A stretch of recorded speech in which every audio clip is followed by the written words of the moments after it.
I'm here with Robert Haynes, CEO and founder of Yoro and Cadera Brands. How are you today, Robert? I'm doing well. I'm doing well. Thank you for having me, Wendy. Absolutely. I'm so excited to catch up with you. I know that it's been a while. I mean, you've had super exciting stuff going on over in your world with Cadera and Yoro. I know even just this morning, you guys were up to some fun launching an end cap, doing Yep, some merchandising. absolutely, absolutely. So one of our go-to retailers, DoorDax, took over an end cap and put in the point of sale and marketing collateral to help convey our message and our highest truth. Love that. How exciting. So that's just like a sneak peek into kind of what you've got coming up, which is cool. But for those watching that maybe don't know what Yoro is, do you want to tell us a little bit about your brand, who you are, what you do? Absolutely. So Euro is a mood state adaptive beverage that enables you to adapt to the ebbs and flows of everyday life. So we meet you at the three most important parts of the day. At the start of the day, where you need that jolt of energy to get out of the bed or start your day. With Surge, with guava passion fruit, with panic ginseng and guarana. And Surf is a midday pick me up with rhodiola rosea and B12. So that allows you mental clarity and adrenal support when you need it the most, when you're making your most conscious decisions as well. Cool. I love that. Now, I know I feel like you guys used to kind of dabble into intermixing CBD in that, and now you're kind of moving away from that direction, looking at launching more nationally. Mhm. Can you Absolutely. speak to, those decisions and that, part of your journey? I know that that's something that a couple of our other, companies that we work with have struggled with. Is just like, I want to be involved in the cannabis industry, but there's so much to it, and does it make sense? And, I'm sure all these questions you've, had to grapple with. Absolutely. We started in 2019 side by side with companies like Recess and Vibes. And we thought initially that legislation would move a lot faster, which it Didn't we hasn't. all? It hasn't. Didn't we To all? be candid, it hasn't. And so, at the root of the cause was health and wellness, especially for marginalized populations, Black and Brown people alike, especially millennials, which we don't have a specific offering for us. And the overarching theme was health and wellness. And so, using novel and niche cannabinoids to deliver consistent and quality results time and time again. We started with CBD, with Euro being our flagship offering, but also creating synergistic offerings under the Cadera Brands portfolio as well.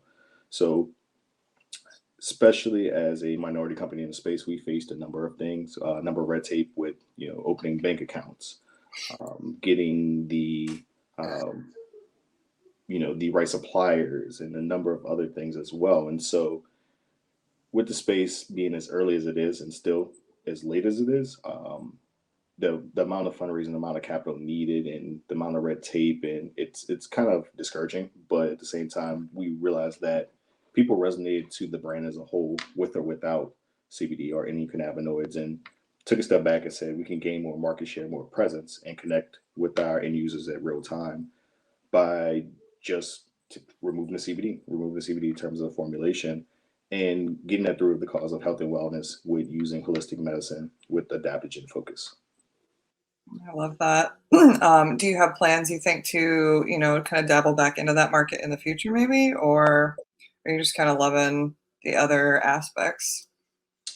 At the end of the day, we're not against it, but if an opportunity presents itself and where things open up, where it makes sense, one of the things we saw is that there's a lot of movement, a lot of traction very early on with legislation. Things moved back going into Q1, Q2 of about 2020 as well. And Mhm. so things shifted pretty much overnight. And we look at the industry as a whole, kind of similar to alcohol. So kind of call it the second prohibition. With alcohol is a three-tier system: producer, distributor, and retailer. This is similar to the same thing, but right now we weren't alive for the prohibition. You know, our great great grandparents may have been alive for it, but it's one of the things where now is the opportunity to participate at a very high level in a very real time. If the opportunity presents itself where we can do that and be fully functional for a longer period of time than 6 months to 8 months, then absolutely we love to participate.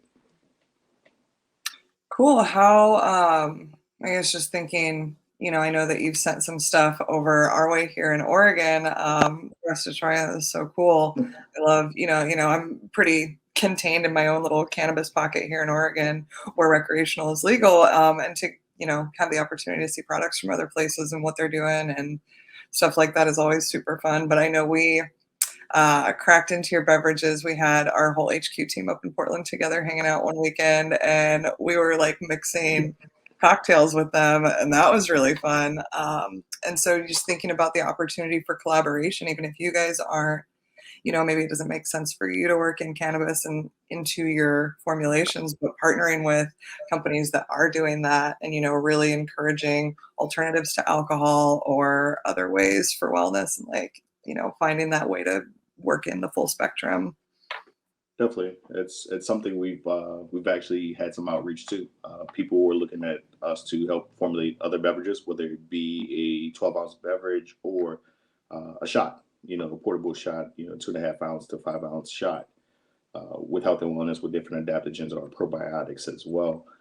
It's something we were open to. We're excited about. I think there's an opportunity on that side too for co-branded partnership as well as an opportunity to help other companies kind of lower that action threshold and that learning curve to come into the beverage space or into the cannabis space as well.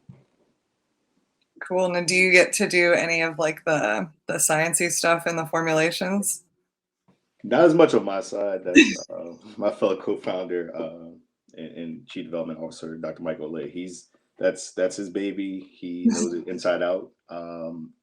I kind of create, in terms of the vision of what the beverage or the service or good would look like, and he kind of comes in and brings it in. He brings it home in terms of with qualitative and quantitative research. Everything that we do is backed by science, and it has to be backed by science because you can't put something out where people are going to consume and it's not real. Right. I think that the today's market, especially with health and wellness, people are getting better and better every day at like weeding through the bullshit. Like, oh, this is pretty and it says it's good for you, but they're realizing quickly what's is actually and what isn't. So that's good. And I know personally when we got to try some of those, like they were awesome. I'm glad y'all enjoyed. It was Absolutely. it's one of the things where talking with Sam and said it's an opportunity for y'all to first get together as a team, and it's been something where y'all haven't been able to because of COVID. So to be a part of that, it means a lot to us.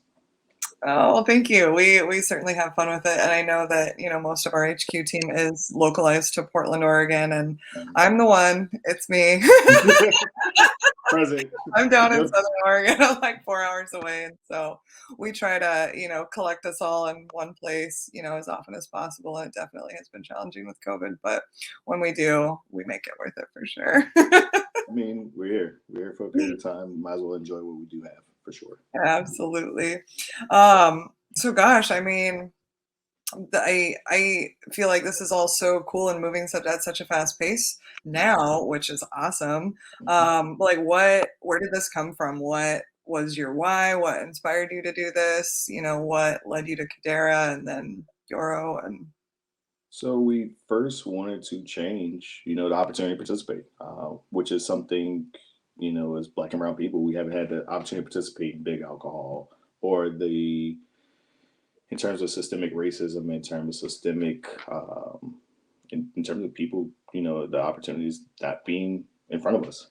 We've had the opportunity to, participate at a very high level now and see what's there. But the main thing now is for health and wellness at the core. So we've all have had significant family, close family that has been affected because of not having resources available, readily available to us. And I come from a traditional medical family. My grandfather was one of the first doctors here in New Orleans. My mom was a nurse. My grandmother was a nurse. So I know in terms of different offerings in health and wellness, but where it's shifted from traditional health and wellness to now more holistic, we're looking at now that conversation in a different form and fashion. And how do we go about healing different ailments? Because Big Pharma for a while, it's more kind of pain management, where we fix one thing, but there's three other, four other ailments caused by it. Um, and it's a carousel where you're talking about pill reliance, alcohol use, alcohol use and abuse, as well as tobacco, and it's been a carousel. And so that would inspired us very early on the ability to participate in real time and high level. But then also we've had significant family impacted by health and wellness. And being from New Orleans, we have good food, it's laissez-faire, but then also too, what are the long term implications of having those type of activities? Right. Well, that's that's so beautiful. I know that for myself and a couple others on our team here at Tokeativity, those a lot of those reasons resonate through with all of us.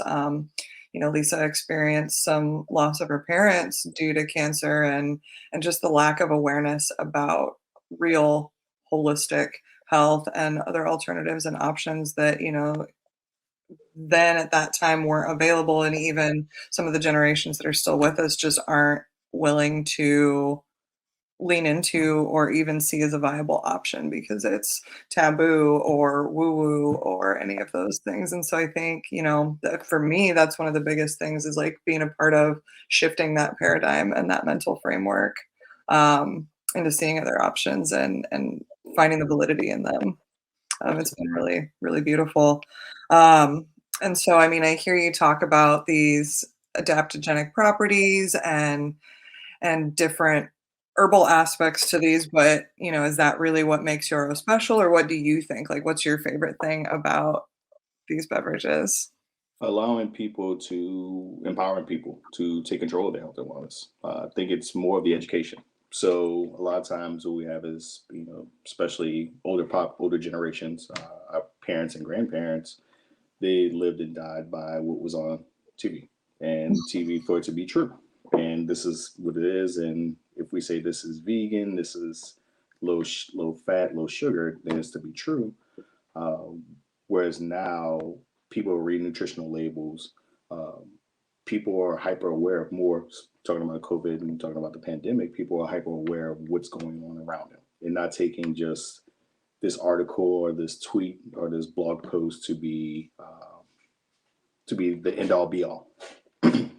And so now it's really what keeps us grounded and kind of drives us day in day out is to continue the education process because before everything else it was about the lack of education and now educating people and making people aware of what they have available to them and just to be aware to read the nutritional labels and see what they have in front of them versus just consuming something because that's what you've done before. Right. I think that's important. And I mean, you thinking about that in terms of like, okay, if I'm standing at the cooler in the convenience store and I'm like running late to work and didn't make coffee this morning, like, why do I want that instead of Red Bull? And it's like, can I read what's on your label? Like, do I understand this?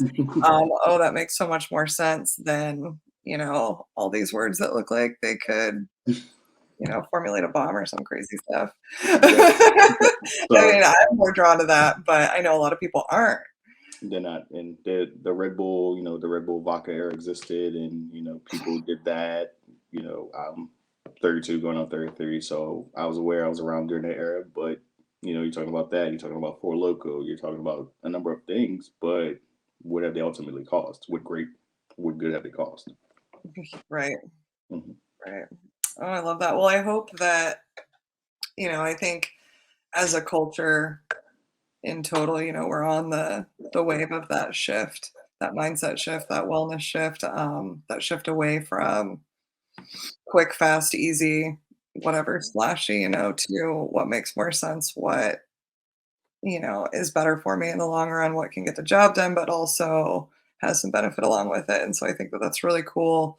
Um, to put something like that out into the market just because you feel good about it and because you care and that wellness really matters to you. I think that's special. Um, I guess to just kind of shift a little bit, I know I've heard you talk a lot about showing the opportunity and educating people on how to have the opportunity to get into big beverage and to find your way into these markets and be able to be a key player there. What's like the wildest thing that's come up for you as a business owner? It's And you can been take wild to be whatever way you want it to be.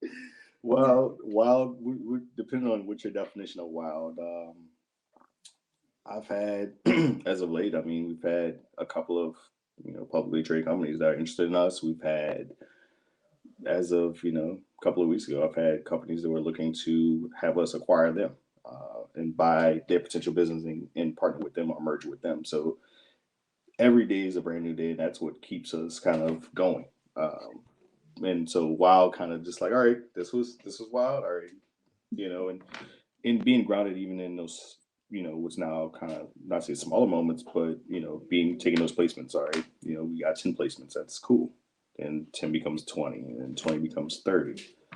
Now with 50, it's it's kind of shocking just to see it real time. I think that's one of the biggest things for me, for sure.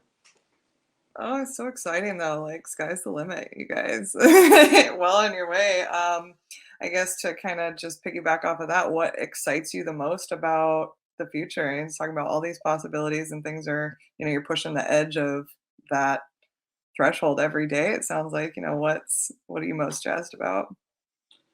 Um, it's I think, like I said, every day I take something new every day, and taking the happiness and joy out of the processes and just the learning. Um, because at the end of the day, we want to be grounded in the fact that we're still learning every single day. We don't know everything, and the second we know everything, we know nothing. And taking it all in, one step at a time, one breath at a time, and we can always improve and always get better. Oh, I love that. I think finding, the joy in the everyday things, especially, as a business owner, shit is hard. It's like being able to like still find those moments of like, hell yes. Like this is why we're doing this. This is awesome. Everything's great. I know I was freaking out 5 minutes ago, but this is rad. Well, the thing is, at that point, would you rather alternative? And so, having an Right. opportunity where I worked, 23 to when I was in, 23 to 25 years old in restaurants, 11 and 12 to 8s and things like that, where it's just you're just existing. You're no longer there. You're just going through, you're going through the motions, and you're getting away your time. But that time is opportunity cost where you can actually pour into yourself. And so, it's just taking something that you believe in and taking it that forward, and taking it as far as possible. Well, it's beautiful. I mean, time certainly is going to pass anyway. So So, it's inevitable. The only thing constant is change in time. So whether you would rather pour into someone else's business, or would you rather pour into yourself, because everyone has a role in the greater cause and greater effort for one. But sometimes that ultimate, the biggest thing is just taking that leap of faith. so true. It's scary. It can be like one of the most scariest things I remember. So, When I quit my regular job to go work in weed, and it's like, "Whew, okay, I'm gonna do this." And I called my mom. I'm like, "Mom, I'm so excited. I'm gonna do this job and I get to like apply what I went to school for and use my degree. And I'm so excited." And she's like, "Oh my God, I'm so happy for you. Like, what are you doing?" It's like, well, well, I'm gonna go work in medical cannabis dispensaries. Oh, oh, okay. Don't get killed selling drugs. I'm like, okay. thanks for the optimism, Mom. I know. 8 years later, I'm not killed and I still Oh, sell drugs. oh, there we are. Take the leap, do the thing. And if you know what, if it doesn't work out, take the next leap because it might. Eventually it will. As It's, long as you're having fun while you're doing it. That's it's, what it's matters, I suppose. it's about the journey, and you have to take that. Part of it is taking that jump. 100%. What does your family think? I know you mentioned that, you come from a line of doctors. What do they think of the work that you're doing now? It's ironically not too far off, because starting in wine, coming from New Orleans and having that opportunity to just say, all right, I'm going to move to California and make wine. That was kind of far off now, but it's not too far off because it's kind of intertwined with each other. But it's one of the things that makes sense. And so piece by piece, there's different parallels that match each other, and you're going from restaurant to beverage to wine to cannabis CBD, but overarching the trajectory is health and wellness as a whole, and how to help people.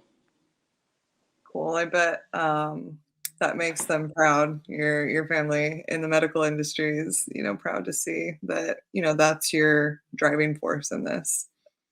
Yeah, it keeps you going because at the end of the day, what can you do for the rest of your life without getting compensated for it? If you could do that, then that's what makes sense. Right. Cool. Well, thanks so much, Robert, for your time. I want to be aware of that. I really appreciate you catching up with me today. I've, been watching from the sidelines, if you will, everything that's been going on for you guys, and I'm so excited, and I can't wait until I can, go into a 7-Eleven here in Oregon and see Yoro on the shelf. I Yeah. know him. Hey, it might be sooner than later. So Hell yeah. got some things in the works, and definitely want to continue this partnership with you all, and definitely trying to make it happen. Oh, sweet. Well, we are thrilled and we just love you guys so much, and are so happy to support you and to know you and can't wait to see what kind of magic we create together in the future. Definitely appreciate you all, and look forward to everything. Absolutely. Thanks so much, Robert. I hope you have a great day and happy Mardi Gras down there in New Orleans. Enjoy the party. Hopefully, gotta have you come down, have the team come down one of these days for sure, sooner than later. Now that Oh, things yeah. are back We've to normal, we've somewhat been normal, somewhat normal. dreaming and scheming and kind of teasing out to the masses a little bit that the Tokeativity Tour 2022 is definitely gonna happen. All right, So come on. Let's make that come on down make, to the South. I let's would love to. I will push for that. let's make some dreams come true. Absolutely. All right, Robert. Well, you have a great day and we'll catch up again soon. Definitely sounds good. Appreciate you. Yeah, you too.